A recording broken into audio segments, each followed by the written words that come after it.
Are there any degrees of knowledge? Let's see. Last week I went for a walk to El Poblado Plaza, of course with my face mask, keeping my distance from other people, etc. Like a good citizen. And after a long walk, I just wanted to rest a little bit in the El Poblado Plaza, sitting down, looking at the cars passing by. And after like 10 minutes of being sitting down, really relaxed, just looking at the bell tower of the church, suddenly I heard a big crash. Boom! A guy flying in the air, a motorcycle going somewhere.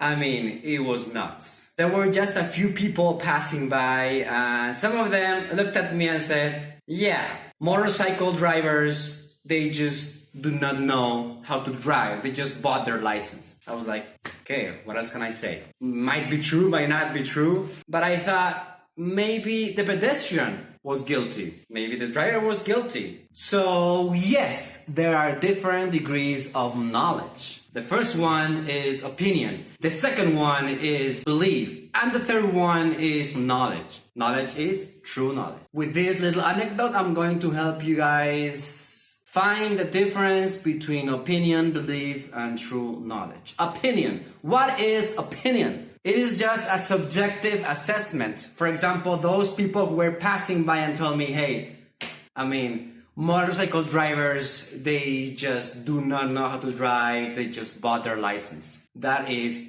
an opinion, okay? They have never asked every single motorcycle driver and asked him or her, hey, did you get your license? Did you just pay for it? Did you actually study to get your license, okay? They never asked millions and millions of people in the whole world so as to know if they actually just paid for the license or they actually had to study. It's just their own personal opinion, okay? That is an opinion. An opinion is an idea that we say but we are not really sure about and we can't even prove. What is a belief? Second, what is a belief? A belief is something that we express in a strong way, okay? But we can't prove it. For example, my belief that the guilty of the situation was the pedestrian because I saw the traffic light of the cars blinking, okay? Blinking green. That meant that the light of the pedestrian was yellow or red. Another belief would be the one of the pedestrian. The pedestrian would have thought, hey,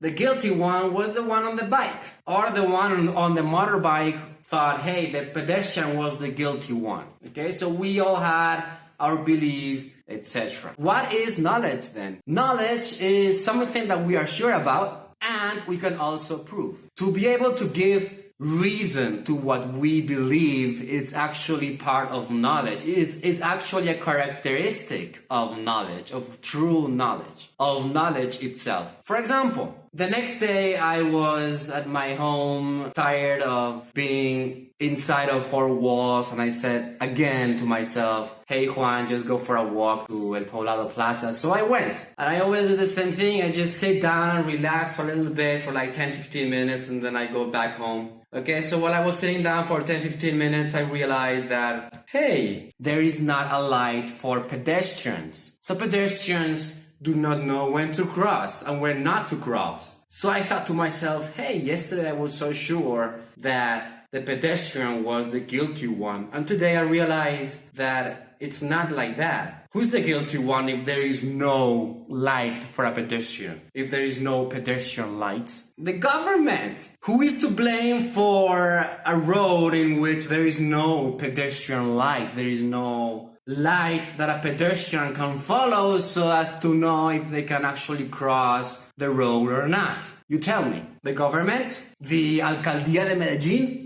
Who is supposed to give maintenance to those traffic lights? Then, that night, I felt enlightened by this idea. Hey, the day before I was so sure that what I was thinking was the truth. But today I realized that it wasn't the truth. So I hope this helps differentiating the three different levels of truth, the three different degrees of truth. Opinion, belief, knowledge.